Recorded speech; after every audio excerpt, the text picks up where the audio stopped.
everyone, Vika here. Today I'm going to be talking about the books that I read while I was on vacation in New Zealand.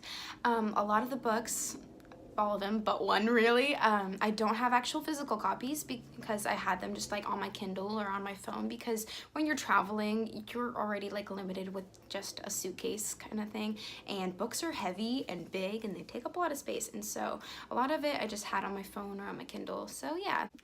Alright, so the first book I'm going to talk about that I read while I was in New Zealand was The Name of the Wind. This is the only one I have a physical copy of with me. So The Name of the Wind follows the life of a guy named Kvothe. And Kvothe is, he's like a very, very smart and intellectual guy who picks up things easily. And he's like a legend in this world that the author has created.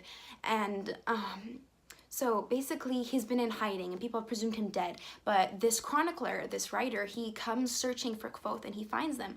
And so this series is basically following the life of the making of the legend Kvothe. So the first book is basically the first day that the chronicler is talking to him. So he has agreed to talk to this writer for 3 days, and so each book, there's gonna be 3 books in the series. The author has written 2 with no plans of coming out with a 3rd one soon. So it's just following him, and so it's just very, very fun. It's a lot of transitioning between first and third perspective or point of view, and it's so good. It's like this super awesome guy, and you just can't help like falling in love with him and his character, and you can see his flaws as an individual, and yeah, why he became the way he did, and it's just heartbreaking. You're just like, this story is basically about this boy's life, and you can't not feel for him. And I like how the writer writes. It's a little different than anything I've experienced so far. I feel like I've talked about this before, but it's just really good. If it's not, I mean, it's fantasy, but it's not high fantasy, at least so far. I don't know what the second book is like. I've not read that yet. But it's a very, very good transition.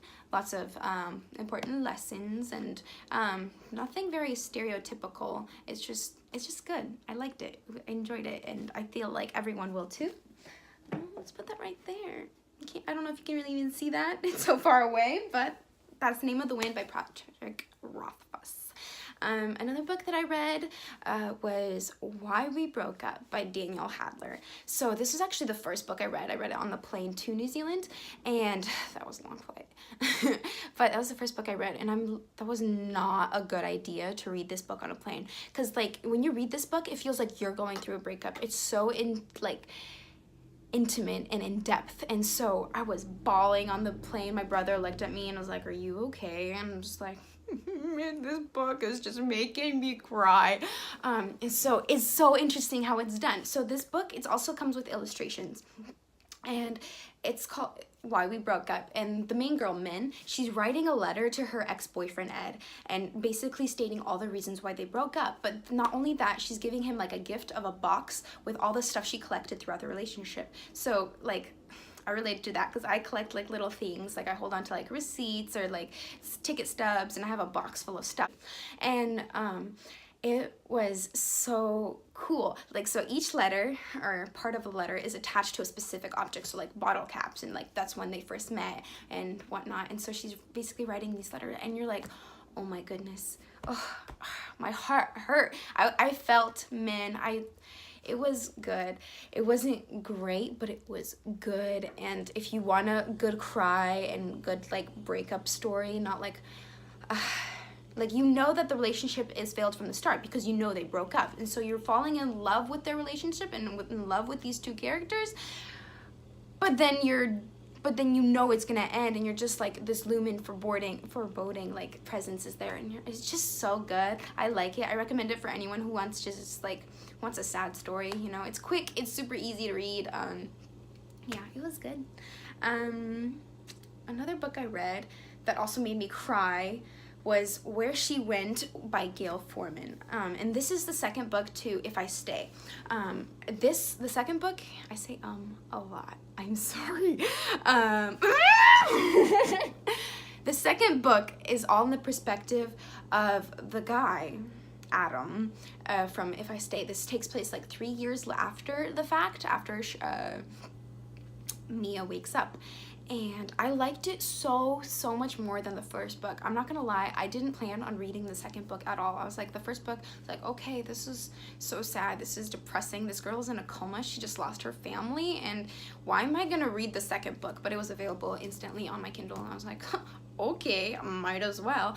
And so I read that, and I cried, I feel like, more than I did in If I Stay, because If I Stay is like the typical tragic stuff, like a girl's in a car crash, her family is dead, like that's heartbreaking stuff, but like, yeah, you get it. But this is just like the emotional, the feelings, and that sounds so terrible, but yeah. And it was all in Adam's perspective, and it was cool seeing his side of things, and I don't think I would have enjoyed it if it was in Mia's perspective. And I feel like the consensus is pretty like typical. If you like the first one, you're gonna like the second one even more, and it's shorter, it's a quick read. It was really good. I loved it. I cried. My heart was like the whole time, and it was good. I say that about everything, I know, but I like to read, and I like what I read usually, so yeah. If you read the first book, I recommend the second one. It's pretty quick, it's pretty easy, and I liked it better than the first one, so yeah. Another book that I read was, okay, confession. I have never read a Nicholas Sparks novel, but I read my first one on my trip, and I read The Longest Ride. I admit that I had seen the movie before reading the book, but that being said, there's a lot that's in the book that is not in the movie, so there's some like little spoilers within the movie that spoil the book. Like, you expect certain things, but it's completely done, not completely, but it's done differently than the book is. So I really enjoyed it. It was my first Nicholas Sparks novel, and I read another one after that, but that's beside the point. But if you just want something super cheesy with like a love story, it actually had 2 love stories in there, I recommend it.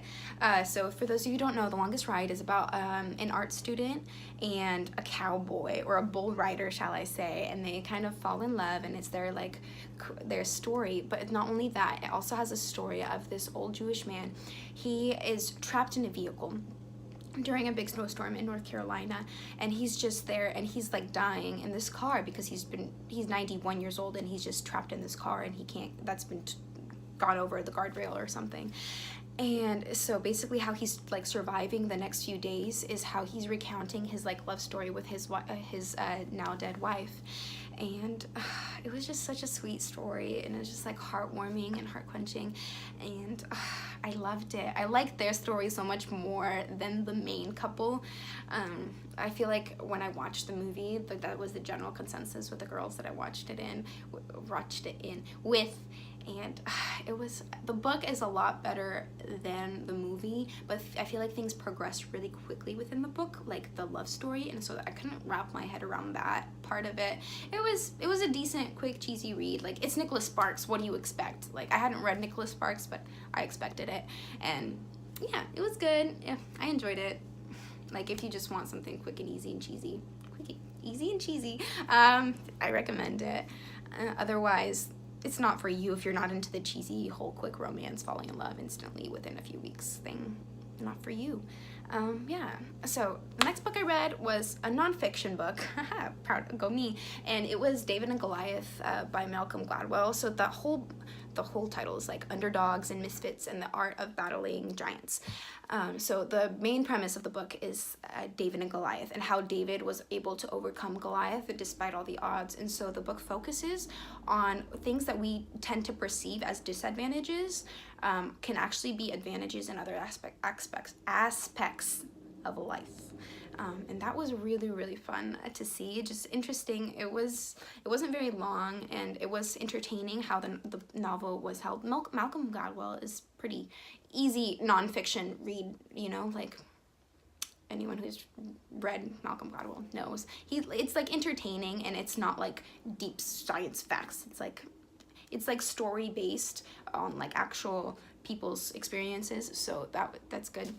And yeah, it was kind of interesting learning like the advantages of disadvantages and how we perceive those. And one fact that I will share with you guys that was in the novel, just because I know that not everyone's gonna read it, is that at least in the time this was written, money can only buy you happiness up to like $70,000 a year kind of thing, and after that, the benefits is kind of dismal, and yeah. So, but this was when it was written, which was earlier in the 2000s, like 2010-ish, around there. So I know inflation and prices and everything is changing, cost of living, but that's kind of interesting, you know, like we always think that money, if we had more money, like our lives would be better, but sometimes being like rich is a disadvantage. Like yeah, just read the book if you're interested in all of that. There's a whole chapter dedicated to that, wealth in general. And yeah, that was pretty good. It was nice, interesting, it was very informative.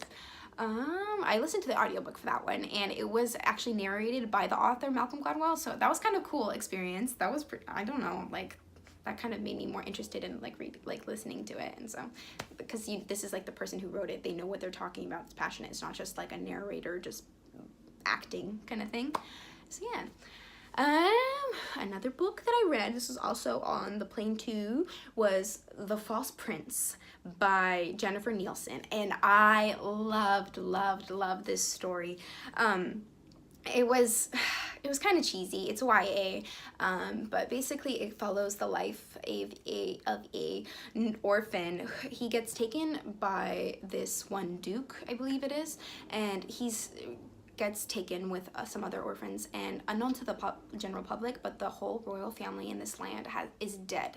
And so a few years, like 10 years ago or so, there was a prince in the family. He was lost at sea kind of thing. And so what this duke is trying to do to prevent like an uprising and a loss of power within the actual government, he's trying to recreate this prince. And so he gets orphan boys, and he's like training them to become this prince, and whoever does it best is going to be the prince.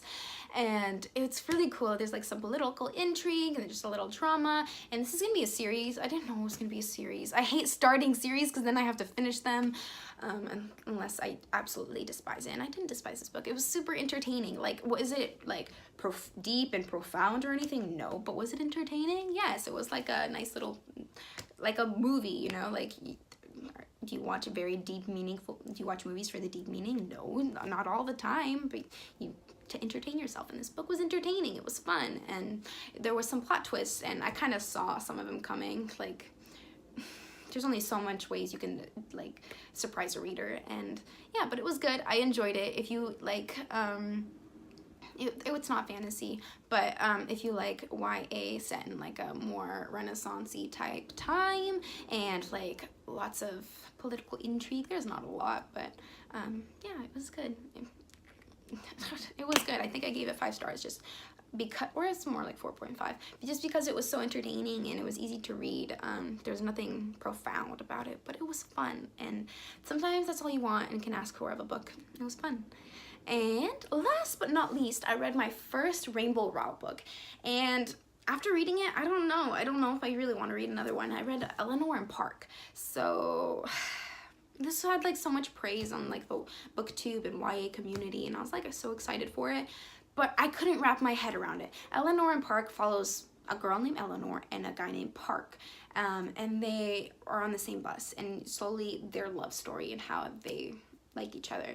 And this is like in the 80s, I think, or 90s, and so this is like the time of the Walkman and comics and everything, and I just didn't understand their love story. Like, I understood it, but I was like, I was in high school. Do I remember like being infatuated by another person and thinking I was in love? Heck yes. I feel like we all can relate because we're just immature and we think we know what we're talking about and what we're feeling, but in reality we don't.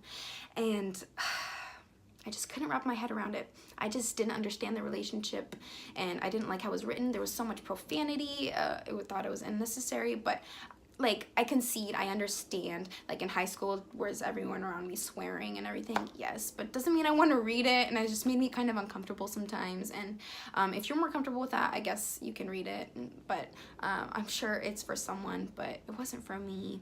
And I feel like I should read another Rowell book just to like compensate for the experience that I didn't really enjoy. But yeah, there's a lot of there's a lot of issues in there that if you're uncomfortable with, or like there's lots of triggers kind of thing. There's like a lot of abuse, there's fat shaming and stuff like that. So interracial relationship. And so if you want to read something like that, or if you don't want to read something like that, like let that be the judge of whether or not you read it or are interested. So yeah, those are the books that I read in New Zealand. And yeah, let me know if you disagree with any of my opinions. Remember, they're just my opinions on the books that I read, but I'd like to hear yours. And yeah, I hope everyone has a great week, and yeah, peace. See you.